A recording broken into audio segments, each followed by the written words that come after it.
Mop of the week, boys. It's going to lead us into our cricket chat. The sweep shot, brooms, sweeping leads to brooms. Yeah, I got the connection there. Yeah, like I said in the intro, got our hopes up, and just like poor Ralph Wiggum gets his heart ripped out of him in The Simpsons by Lisa Simpson. That was the Australian hearts, the collective Australian hearts. On Sunday afternoon, our time, we went in to the day with, 60, 70-odd run lead. Travis Head goes early, and then it was just an absolute capitulation. Ronald McDonald, a.k.a. Andrew McDonald, a.k.a. founder of Not Very Good Ron Ball, said there was no team directive to be playing the sweep shot, so that's weird because everyone was playing the fucking sweep shot and not playing it very well. No.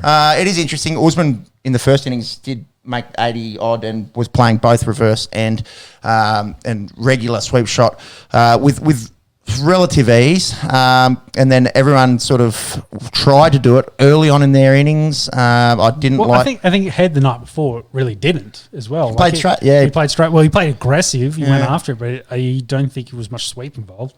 But yeah, I guess they must have just all got it in their heads that to play spin here, we got to sweep. And some of the comments from the Indian team afterwards was just like, you don't sweep on this deck. Like they asked Jadeja, and he was like trying not to laugh. He's like, maybe not on this one. I'm Dadu. I am your dad. Scorecard, Jimmy, as well. It's not pretty to look at. Got absolutely cleaned up by it's the usual suspects, Jadeja and Ashwin. We just can't play them. We spoke about it last week that Jadeja is in some kind of form. His numbers over the last few years essentially put him as the best all-round. Like if he maintains that for the rest of his career, there's an argument to be made. All three of them for him being one of the best all-rounders of all time. Yeah, all three of them are currently in the top 5 for all-rounders. So that says one part of it. 7 for 42, Jadu took. So far in this series, 31 of the 40 wickets have been taken by Jadeja and Ashwin. We just really don't have any answer for him, and the answer definitely is not sweeping. The sweep. Yeah. So that leads us into our formal cricket section. Yeah, so as Afa mentioned, due to sweeping and reverse sweeping and very peculiar strategies, obviously they wanted to try and take it to the Indian bowlers and try to play aggressive and build a bit of a quick lead. It just did not happen. Too far. I wanted the Australian. Yeah, just go to that Australian second innings. So we broadcast last Friday. We were watching, the end of the day. Uz bat, not too bad. India go out there and again get some help from their lower order. An absolute thorn in our side. Really needed it to basically even it up and make it even in the contest. And we said that middle order is suspect, and it was. But the problem is their middle order goes to fucking 9. So Rohit Sharma runs himself out. I don't know, that was in the second innings. Scroll up for us a little bit because we haven't spoken about the Indian innings. So look, we're right on top when we get Pujara for not much. Rahul and Sharma both get starts. Kohli looked probably the best that he's looked in quite some time. And then, we just can't finish off. And Akshar Patel's batting at 8 and scoring 74 and Ashwin staying with him to keep them. That's 100 there, and that was really the difference. That's what clawed him back in. Yeah, massive. Which really leveled up the test match because, it was one run in it. One run in it, yeah. And going into day 3, which is where we'll pick up, we had a glimmer of hope, and for some reason, rather than just trying to block out and stop the bleeding, everyone just wanted to go out there and sweep, or slog sweep in Paddy Cummins' case, or reverse sweep first ball in Alex Carey's case. It just seemed like the game plan wasn't working. Let's abort. Let's try something else. But no, everyone just wanted to keep just trying to sweep our way out of it, and it's got to work eventually, right? It was just an absolute capitulation. Paddy Cummins was probably one of the worst ones of the lot. That was the old first balls. Yeah, head up, trying to absolutely just wasn't smack the crap out of it over cow corner. It barely bounced, but yeah, look, that's what the deck was doing. Yeah. So. 113 was not enough in this. Like, even if they'd pushed to 200, that may have been enough. 200 may have definitely been enough. So you can see how close they were, and they really threw it all away. Because what did the bottom? I think they scored 35 runs, didn't they? Yeah, it was like 9 for 30 odd or something. Yeah, that's just sad considering. So it's two for 65 when head goes. So quick maths, 35 plus 13. So they lost 9 for 48. That's what they lost. Yeah, it's pretty hard to win that in India, difference, especially when we have a batting capitulation like that. So I know we talked about it a little bit last week about Alan Border getting stuck into them with the thumbs up and a bit of the culture chat.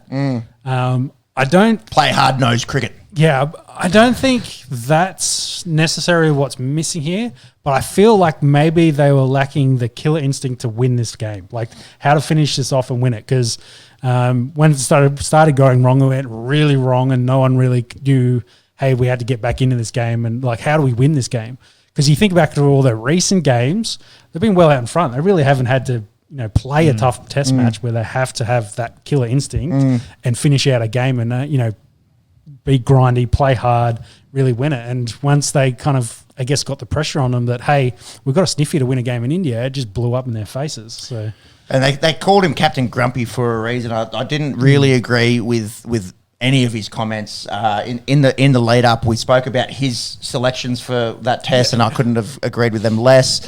The smudger giving, Jadu a thumbs up, change the outcome of the game. No, I don't think so. But I think there might be onto something there in that, we are lacking some kind of mental fortitude when the going gets tough. It seems that we just roll over, especially in Asia. Yeah, well, you think of the team's Australian culture. Yes, it was very hard-nosed, in your face, very aggressive, lots of banter. Let's call it banter, sledging. Abuse, yes. For many decades. And then, I guess, since Sandpaper Gate, there's kind of a transition in the coaching stuff. And, Langer tried to maintain a little bit of that, but also, trying to rebuild the culture. And then with his ousting, they've gone very player-friendly, where the players have found great voices, and they've more I guess, open to all of that, more involved in let's say the social media side of it. They kind of opened it up, and you see the characters a bit more. But is it too friendly?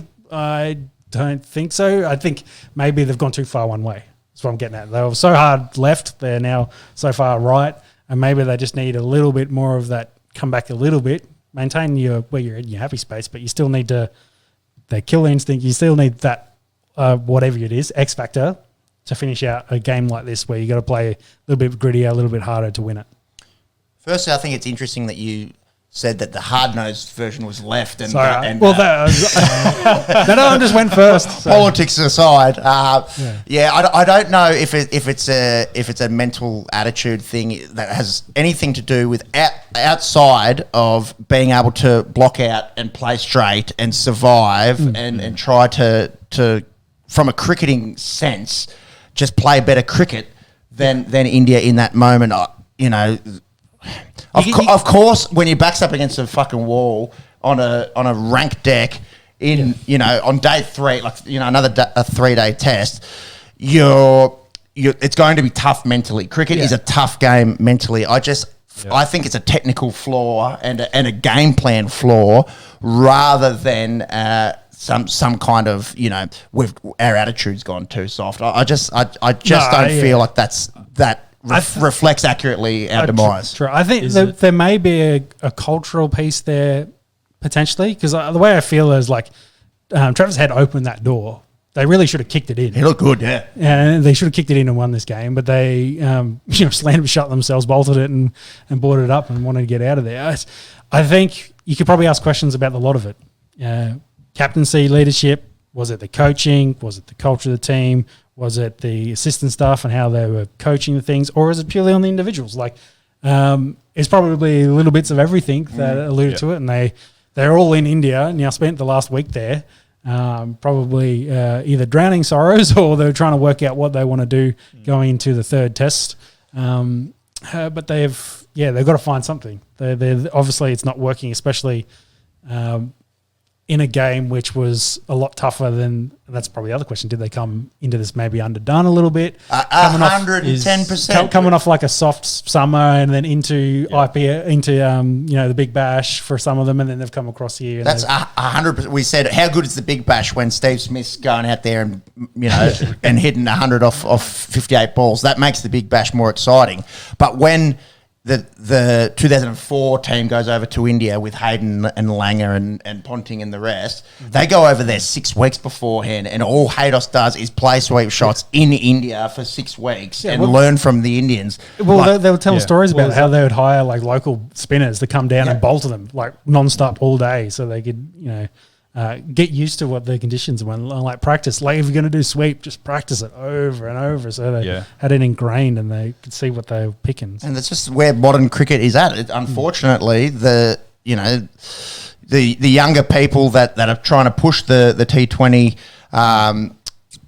sort of agenda. It's not so much young people; they're the fan base, but the boards that are trying to push it from a money perspective have got to be aware that it's affecting Test cricket in a big way. You can't have these guys come off, a longish Australian summer into, there was meant to be 3 games against South Africa who pulled out because of T20 cricket.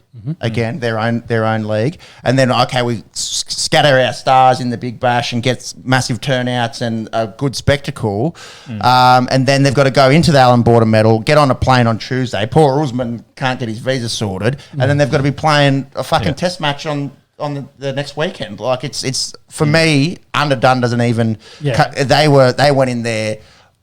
It wasn't even rare. The cow was still mooing. And then also projected out, they go straight into a one-day international series, then follow that for all the various T20 tournaments they're going to do. Yeah. And then what do they have as a lead into the Ashes? Exactly. There's probably not going to be a whole lot of red ball cricket played by our elites. Yeah. How many of these guys are going to go, maybe we should go play some county cricket leading up to it. So, it's concerning. I think you've nailed hit the nail on the head. Yeah, there we go. It took me a second. Hit the hammer with the nail. That's it. Yeah. Just like the varying success Australia has had in T20 and the one days, they've probably gotten a little bit comfortable in the way that they play those sort of games. And then when it comes to Test cricket, like you said, they don't have the mentality to last out more than a day almost. Because the way I look at it, and we've seen it in both the first and the second Test match, the Indian team is beatable.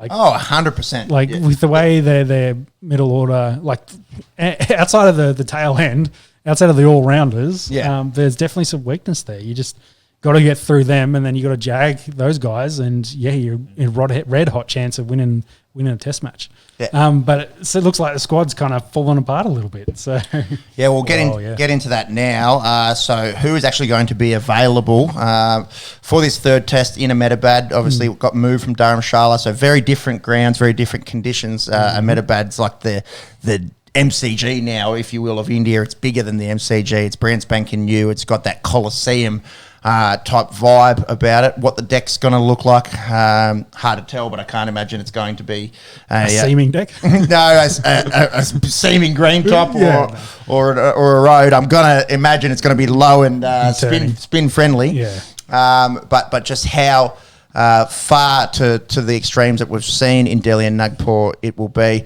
I suppose we'll find out in a few days' time. The sad news today, really, that confirmed today. Yeah, that Pat Cummins is going to have to stay in Australia. So he flew back home after the day after the Delhi disaster, and his poor mother is terminally ill.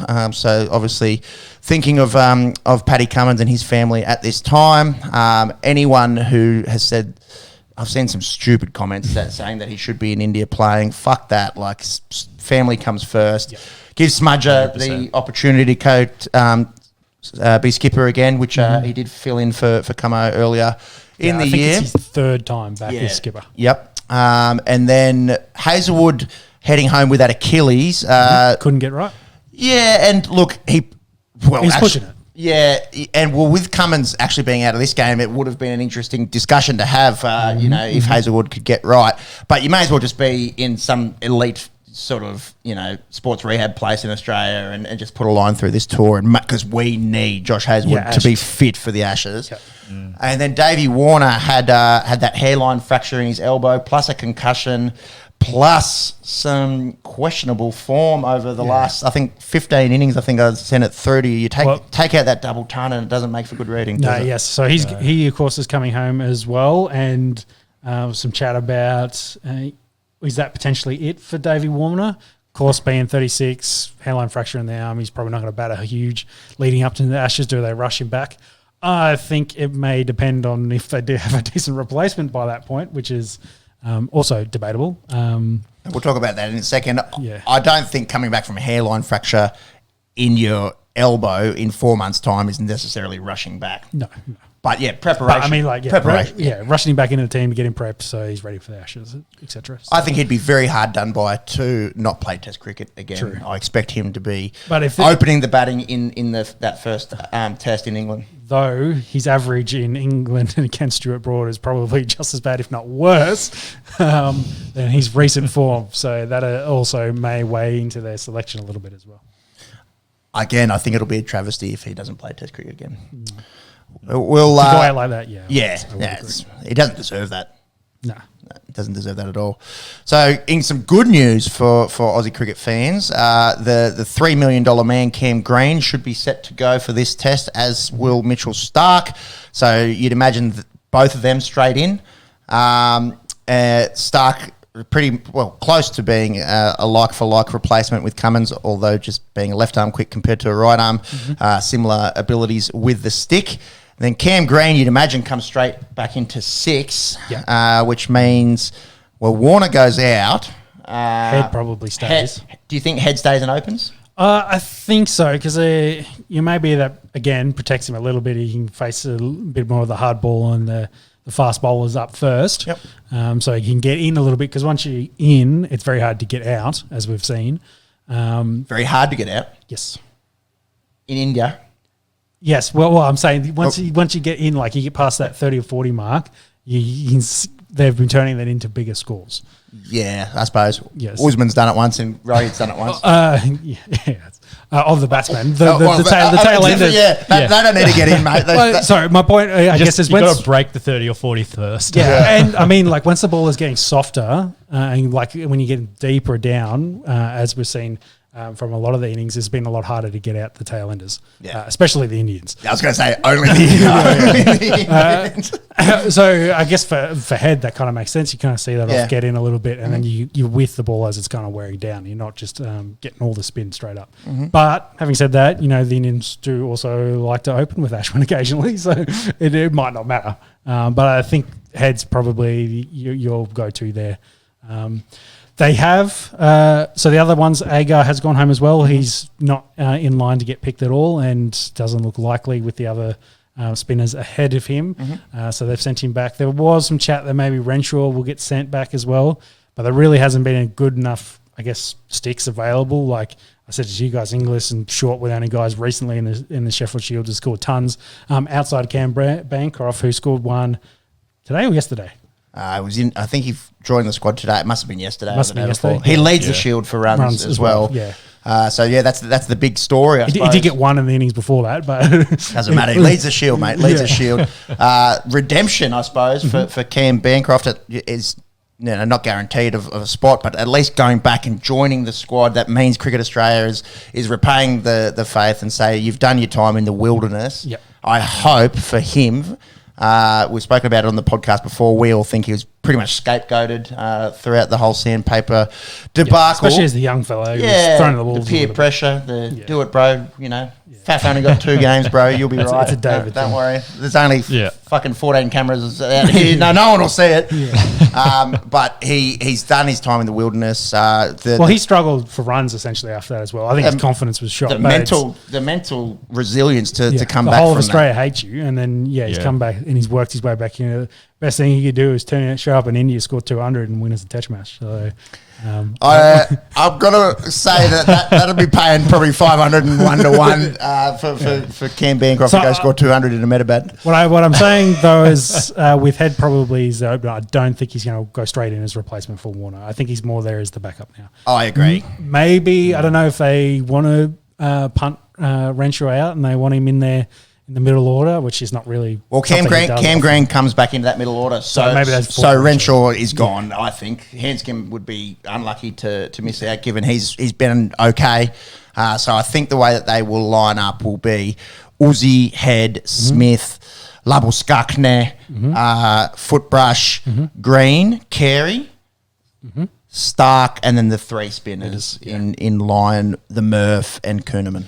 Yeah, and if the deck's looking a bit more green, do you think they Kuhneman for bowling? Or Scobo could be a shout. I doubt they go back to two quicks. Pat Cummins didn't bowl himself in that second innings, and maybe should have a little bit more as well. Yeah. There's some chat about that, especially because you saw it with the Indian guys. A little bit of the short stuff as well was working. Not like there's no whacker or anything like that, but the occasional kind of change it up. Like Warner got hit in the head, and then 2 balls later got hit in the arm. Yeah, so or vice versa. Yeah, a little bit of chin music to open it up a little bit, and then get the spinners in there. Just change it up. I think he maybe bowled himself a little bit unders. But then also there was no other quick option, so he had to pace himself as well. Yeah. So hopefully with Green back, and if it's Stark, they might get a little bit more of a bowl in this one, but we'll have to wait another 5 days, and then we'll probably see what the deck is. Something like that. Middle of next week, we'll find out what the deck's looking like. Is it a Thursday? They've all been starting Thursdays, haven't they? Or one started on a Friday. I think this one's a Friday as well, so we'll probably know Wednesday, Thursday what the deck looks like. Can you chase up the opening date for first of March? That's Wednesday. So not too long now. No, pretty soon. On the Indian front, I don't think they changed anything. No, I think they've changed out the Yadev for Aya, and I think they'll stay that way. I don't think they'll change that at all. I still reckon our boy Gill needs to get a run. Kale Rahul hasn't looked great. Yeah, that is also a potential shout. Gill's been scoring runs, and Rahul's basically in the same boat that David Warner is at the moment, which is sinking. So, that could be a change. But yeah, a team that's cleaned us up two tests in a row, you'd think they maybe go unchanged. Yeah, and you can take some away from that game as it's like, hey, we were in this, and like for the Australians, we really shit the bed in this one. That's why. So that's why we're we can come back and compete. So